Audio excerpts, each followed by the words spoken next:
Meanwhile, congressional leaders met today to thresh out priority bills that can be passed before the summer break. This report.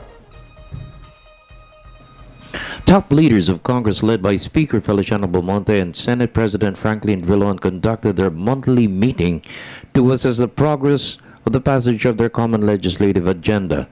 The most significant bill approved by both chambers is the Marina, which creates a single maritime authority which will look after the welfare of the country's seafarers.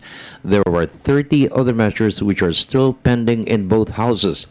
The Freedom of Information Bill, or FOI, the Whistleblowers Bill, amendments to the APIRA law, the Antitrust law, the rationalization of fiscal incentives, and the Amnesty Bill.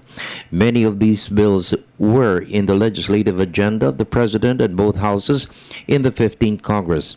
Speaker Feliciano Belmonte is hoping the President will call for a LEDEC meeting to harmonize his legislative agenda with Congress. A lot of the bills that we are talking about were actually part of the 15th Congress LEDEC, yung 15th Congress LEDEC, and it's still there, and we're still working on them. Tama kayo, mga whistleblowers and stuff like that. They were all part of the 15th Congress LEDEC. So no need, sir? No, it's still needed, and we'll still work on it. Both panels also discussed amendments to the Constitution, but the Senate will wait for the results of the debate in the House.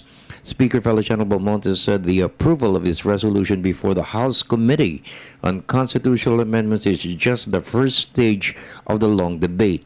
A major hurdle for the Speaker is to convince the President to support his resolution pushing for amendments to the economic provisions of the 1987 Constitution.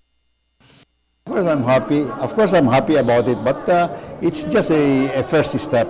But on the other hand, it gives us an inkling that there is also a good number of members who are of like mind. Well, we certainly need to get three-fourths vote, but I wouldn't venture to say na I'm confident of this or confident of that, because everybody here is free to choose as he does. I believe that it is a very good measure.